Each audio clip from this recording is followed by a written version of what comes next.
तो WhatsApp guys, तो आज की वीडियो में मैं आपको एक्सप्लेन करने वाला हूँ मैसल का एपिसोड नंबर 9 बिल्कुल ही फ्री में। और गाइस मैं पहले ही बताना चाहता हूँ, मैसल का एपिसोड नंबर 9 में गाइस यार बहुत ज़्यादा खतरनाक फाइट होने वाली है। और इस एपिसोड में हमको एक ऐसी ऑर्गेनाइजेशन से इंट्रोड्यूस कराया जाने वाला है जो बहुत ज़्यादा खतरनाक ऑर्गेनाइजेशन है, वो लोगों को मार डालती है। और गाइस यार इस एपिसोड में हमको ये भी दिखाया जाएगा कि अपना मैजियलपस जो है वो अपने मैथ्स के ग्रुप से मिल चुका है। यस, मैथ जियालप्पस वर्सेस मैथ्स का ग्रुप होने वाला है इस एपिसोड के अंदर। तो गाइस जब मैंने जैसे कि बोला, ये एपिसोड बहुत ज़्यादा धमाकेदार होने वाला है। तो चलिए शुरू करते हैं। एपिसोड की शुरुआत करने से पहले मैं बताना चाहता हूँ, वॉलबर्ग अपना एल्डरडॉम का हेड मास्टर है। सो गाइस यार एपिसोड की स्टार्टिंग में हमें एक बंदा दिखाया जाता है जो अपने वॉलबर्ग को बता रहा होता है कि इनोसेंट जीरो जो है वो भाग चुका है। इनोसेंट जीरो एक क्रिमिनल ऑर्गेनाइजेशन है जो लोगों को मारती है और ये लोग स्मगलिंग भी करते हैं मैजिकल कीमती और ड्रग्स की। अभी के लिए आप इतना ही जान लो। अगले सीन में हमें डॉट दिखाया जाता है जिसने ट्रिक लगाकर अपने सामने वाले बंदे के ऊपर बॉम्ब ब्लास्ट कर दिया है और अब बॉम्ब ब्लास्ट के बाद धुआं हटता है। हमें दिखाया जाता है जो बंदा हार चुका है वो अभी भी स्टाइलिश तरीके से बैठा हुआ है, जिसको देखकर अपना डॉट जलने लगता है और बोलता है, ये बंदा हारने के बाद भी इतना अट्रैक्टिव और हैंडसम लग रहा है, मैं ऐसे बंदे को रिस्पेक्ट करता हूँ। तभी अपना लैंस बोलता है, क्या ये सब खत्म हो गया डॉट? तभी अचानक से उनके पैरों के नीचे से रेत का दलदल बनने लगता है और वो लोग उसके अंदर धंसने लगते हैं। हमें दिखाया जाता है अगले सीन में कि अपना लैंस एक बंदे के सामने आ चुका है और वो बंदा और कोई नहीं, अपने मैजियलपस का थर्ड फैंग है। तभी अपना थर्ड फैंग जो रहेगा वो अपने लैंस को देख के बोलेगा, क्या एक डबल लाइन मैजिक यूजर? मैंने तो सोचा था यहाँ पे मशरूम हेड आएगा, मेरा पूरा मजा किरकिरा हो गया। क्या ये मेरा अपोनेंट के तौर पे वर्दी है? तभी हमें लेंस दिखाया जाता है जो मनी मन बोलता है, क्या ये मैजिक इस बंदे का था? अगर ये मैजिक इस बंदे का है तो पक्का ये किसी ऊंची रैंक पे होगा मैजियलपस के अंदर। तभी हमें अपने फिन और डॉट दिखाए जाते हैं जो लोग फोर्थ और फिफ्थ फैंग के सामने आ चुके थे अपने मैजियलपस के। तभी फोर्थ और फिफ्थ फैंग जो रहते हैं वो बोलते हैं, क्या वन लाइन मैजिक यूजर्स? अरे यार हमारा तो पूरा मजा किरकिरा हो गया, हम लोग तो बड़े आसानी से इन लोगों को हरा देंगे। तभी हमें अपना फिन दिखाया जाता है जो बोलता है, क्या दो दो ठो double line magic users? Oh no, मैं तो गया। और वो अपने डॉट की टांगों से चपक कर बोलने लगता है, डॉट यहाँ से चलो। तभी अपना डॉट बोलता है, फिन लड़ाई शुरू होने से पहले ही हार मत मानो, चलो दिखा देते हैं हम कमजोर क्या कर सकते हैं। तभी सीन शिफ्ट होता है, हमें अपना मैच दिखाया जाता है जो एक खाली सी टनल में आ चुका था। तभी उसको पीछे से एक बंदा बुलाता है और बोलता है, क्या तुम अपने फ्रेंड्स को खो चुके हो? तभी अपना मैच उसको देखता है और बोलता है, ये तो तुम हो। हमें दिखाया जाता है ये और कोई नहीं, वही अपना मिस्टीरियस मास्क वाला बंदा था। तभी वो मिस्टीरियस मास्क वाला बंदा बोलता है, मैंने देखा तुम काफी बढ़िया बैटल लड़ते हो जबकि तुम्हारे पास मैजिक पावर्स भी नहीं है। तभी अपना मैच बोलता है, क्या तुम्हें ये सब कैसे पता चला? तभी वो बंदा बोलता है, ओ नो, मैंने तो तुम्हें डरा दिया। चिंता मत करो, हम दोनों एक ही जैसे हैं, हम दोनों ही इस दुनिया के लिए नहीं बने हैं, तो चलो एक बराबरी की फाइट लड़ते हैं। हमें दिखाया जाता है वो अपनी तलवार को निकाल लेता है। तभी अपना मैच बोलता है, तुम्हें क्या लगता है ये सब काफी होगा मुझे हराने के लिए? चलो देखते हैं कौन जीतेगा। हमें दिखाया जाता है चार बंदे मैजियलपस के और अपने चारों मैच के ग्रुप के लोग आमने सामने हैं। तभी अगले सीन में हमें एक बंदा दिखाया जाता है जिसके हाथ में एक लेटर था जो अपने वॉलबर्ग ने लिखा था। उसमें लिखा हुआ था, बेसमेंट के अंदर जाओ। और हमें दिखाया जाता है ये और कोई नहीं, अपना एक डिवाइन विजनरी है, रेन एम्स। यस, हमें पहला डिवाइन विजनरी दिखा दिया गया एनीमे के अंदर। और फाइनली हमें अब जाके पता चलने वाला है कि डिवाइन विजनरी कितना खतरनाक होता है। हमें दिखाया जाता है अपना रेन एम्स जो रहता है वो आ चुका था उस दरवाजे के पास बेसमेंट के, और वो बोल रहा होता है, वो बुढ़ा मेरे से क्या चाहता है? तभी अगले सीन में हमें अपना थर्ड फैंग दिखाया जाता है जो अपने लैंड से बोल रहा होता है, मैं हूँ मैजियलपस का थर्ड फैंग वर्थ मेडल, अगर तुमने मेरा समय बर्बाद किया तो तुम्हें इसका भुगतान भरना होगा। तभी हमें दिखाया जाता है अपना लैंस जो रहता है वो तुरंत ही अपने ग्रेवियोले का इस्तेमाल करता है और बोलता है, तो चलो मैं तुम्हारा समय नहीं बर्बाद करता, तुम्हें डायरेक्ट भगवान के पास पहुंचाते हैं। हमें दिखाया जाता है अपना वर्थ मेडल जो रहता है वो कीचड़ के अंदर बदल जाता है और वो अपना शेप चेंज कर रहा था और वो बोल रहा था तो ग्रेविटी मैजिक, चलो बहुत मजा आएगा। वो अपने बहुत सारे क्लोन्स बनाते हुए लेंस की तरफ बढ़ता है। हमें दिखाई देता है अपना लेंस जो रहता है वो बोलता है इस पे हमला करना आसान नहीं होगा, मुझे असली वाले पे हमला करना होगा। तभी अपना लेंस बोलता है तो चलो मैं पूरी फील्ड पे ही हमला करता हूँ और वो अपनी पूरी फील्ड के ऊपर ग्रेवियोले का इस्तेमाल करता है। लेकिन अपना वर्थ मेडल जो था वो अपने लेंस के पीछे आ जाता है और बोलता है बहुत ही बेकार। बूम! अपना लेंस जो था वो जमीन से चपक चुका था और अपने आप को हिला नहीं पा रहा था। अपना वर्थ जो रहता है वो अपने लेंस के ऊपर एक के बाद एक हमला करता है। तभी अपना लेंस बोलता है मेरी क्राउन फैमिली ग्रेविटी मैजिक के लिए ही जानी जाती है। तभी अपना वर्थ बोलता है क्या तुम एक अच्छे घराने से आते हो तो तुम एल्डर में अपना समय क्यों बर्बाद कर रहे हो, मैजियालप्पस को क्यों ज्वाइन नहीं कर लेते? मैं तुम्हें अपने नीचे काम करने का मौका दूंगा क्योंकि तुम इतने भी कमजोर नहीं हो। ये कितने शर्म की बात है कि तुम एल्डर में फंसे हुए हो इतने अच्छे घराने से आने के बाद और इतना अच्छा टैलेंट होते हुए भी। एल्डर में जितने लोग तुम्हारे आसपास है सब के सब बकवास हैं। तुम्हारी ताकत डिपेंड करती है कि कौन कौन तुम्हारे आसपास रहता है।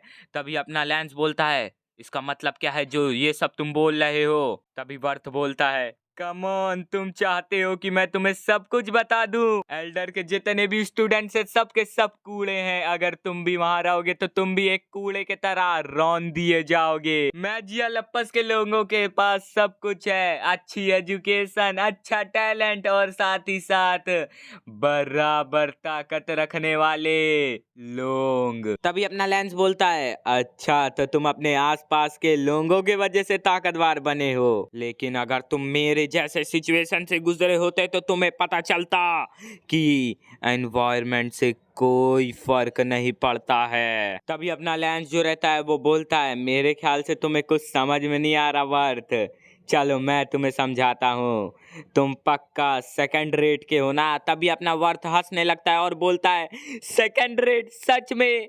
तुम्हें पता नहीं है तुम किसके सामने खड़े हो? मैं तो पापा हूँ, पापा इस दुनिया का पापा। अपना वर्थ डायलॉग मारने में बिजी था। तभी अपना लेंस जो रहता है वो उस पे अपने ग्रेवियोले का इस्तेमाल करता है।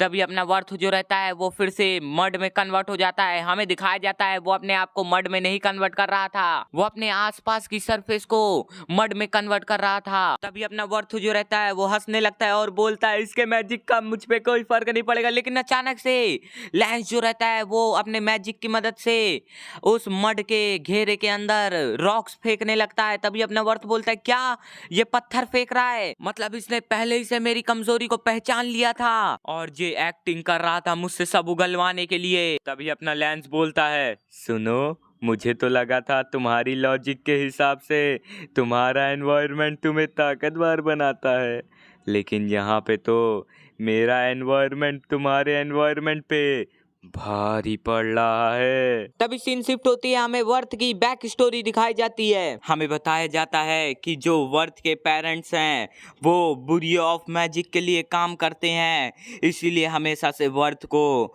अच्छी स्पेशल एजुकेशन मिली है, उसे बेस्ट प्राइवेट स्कूल्स में एजुकेशन मिली है, इसीलिए वो क्लास में हमेशा फर्स्ट भी आता था। और जब वो ईस्टर्न मैजिक एकेडमी के मिडिल स्कूल में पहुंचा तब उसने मैजियालप्पस को ज्वाइन किया और तब उसे खास तरीके की एजुकेशन मिली जो सिर्फ और सिर्फ लैंगडॉम के ताकतवर बच्चों के लिए रिजर्व्ड है। तो फिर कोई चांस ही नहीं बचता कि मैं तुमसे कमजोर निकलूं। तभी हमें दिखाया जाता है अपना वर्थ जो रहता है वो एक तरीके का पोषण पीने लगता है और बोलता है ये एक तरीके का फायदा है मैजियालप्पस में होने का।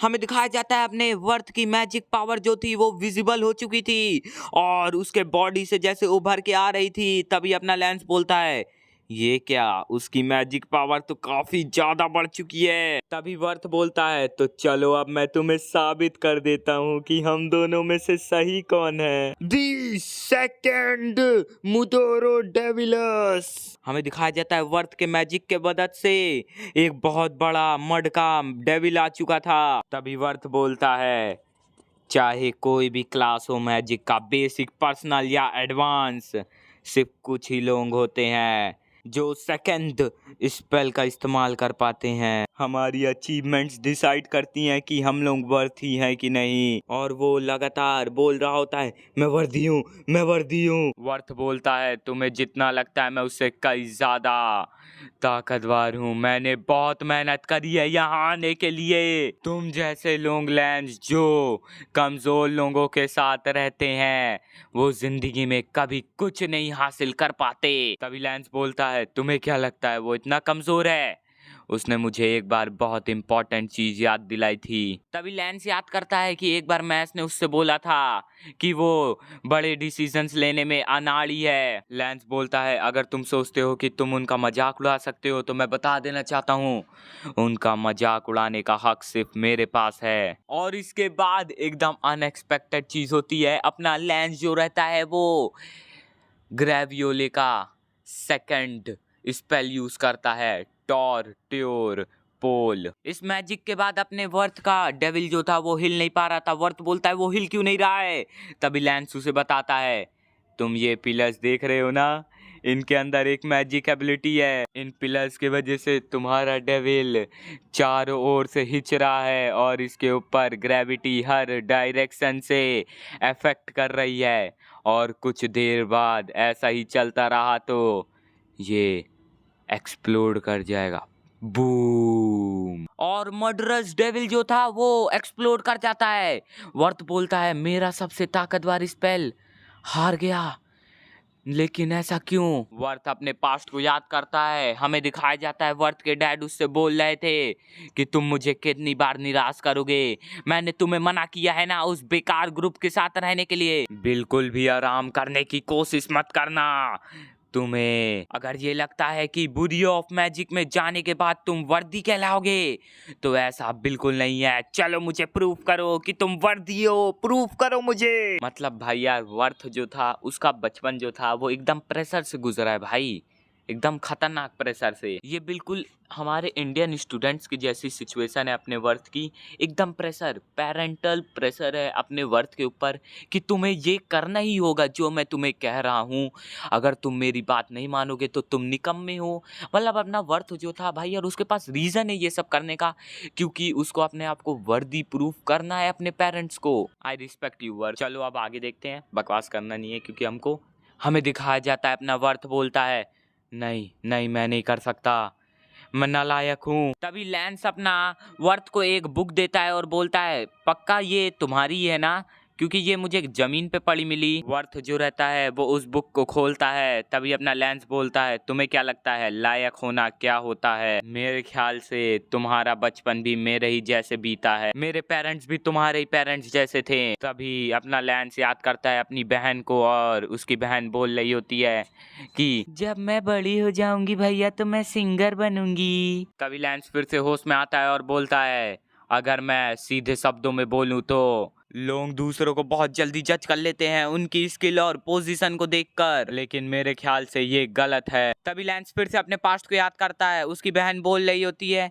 भैया जवाब दीजिए ना, क्या मैं सिंगर बन सकती हूँ? मॉम डैड ने तो डायरेक्ट मना कर दिया कि मैं नहीं बन सकती, लेकिन मेरे ख्याल से मुझे ट्राई करना चाहिए। लेट्स सिंग टुगेदर, यामिते कुदासाई, ओनी-चान यामिते कुदासाई। तभी हमें फिर से प्रेजेंट का सीन दिखाया जाता है। अपना लैंस अपने वर्थ से बोल रहा होता है, मैं तुम्हारी रिस्पेक्ट करता हूँ वर्थ, तुम्हारे हार्ड वर्क के लिए। तभी लैंस वहां से चला जाता है। तभी वर्थ मन में बोलता है, बिल्कुल सही, अब मुझे भी उनसे कोई फर्क नहीं पड़ता, बस मैं जो बनना चाहता था मैं वो बन चुका हूँ। बेवकूफ फर्स्ट ईयर का लड़का, इसे क्या लगता है इसने मुझसे थोड़ा ज्यादा क्या सहा है तो मुझे इसकी रिस्पेक्ट की जरूरत है। Here the episode ends. Yes guys यार, एपिसोड खत्म हो चुका है।